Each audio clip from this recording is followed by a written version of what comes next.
শুভ সন্ধ্যার শুভেচ্ছা সবাইকে। তো দেখো আজকে চা দিয়ে খাওয়ার জন্য কি বানাচ্ছি, সুজির পকোড়া। এখানে সুজি নিয়ে নিলাম 1 কাপের মতো।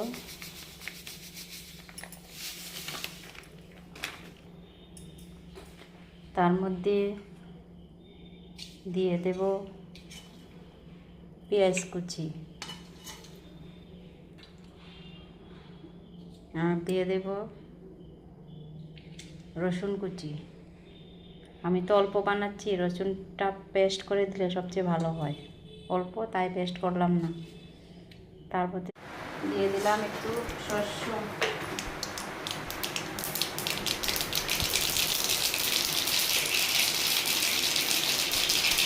আর এই দিলাম একটু হিং, আর দেব কারি পাতা।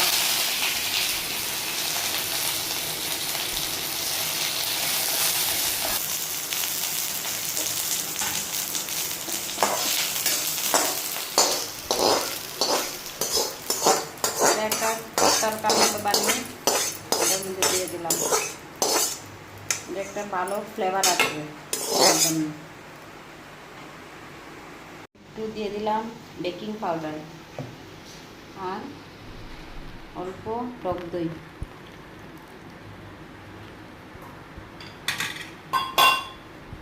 সব কিছু একভাবে মিক্সড করে এইভাবে পকোড়া বানাচ্ছি। তেলটা গরম হয়ে গেল, বৃষ্টিও আইছে, ভালো হবে খেতে বৃষ্টির মধ্যে চা দিয়ে।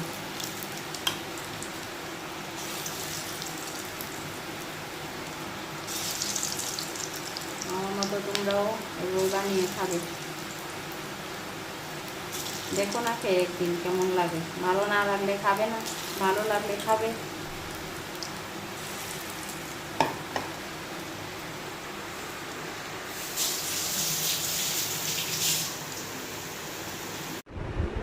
এই দেখো আমার পকোড়া রেডি, সুজির পকোড়া। সঙ্গে নিয়ে এলাম একটু চা। আমি আবার চাটা একটু শর্টট দিয়ে খাই, দুধের শর্টট দিয়ে। সব তো একরকম খায় না, আমি এমন ভাল লাগে এত খাইতে, তো খাই। আর মেয়ে গেছিল আমবাসা, আনছে পেটিস্ট, তো এটাও লইছি এটাও লইছি। তো আজকে খাইছি তো ভাত একবার, ওখানে খাই আর পেটটা টান করি। দেখো দেখি তো খাইয়া কেমন হয়েছে। ভালোই তুইছি, তোমরা একটু খেয়ে দেখবে বানিয়ে, ভাল লাগে। চা দিয়ে খেতে তারও ভালো লাগে।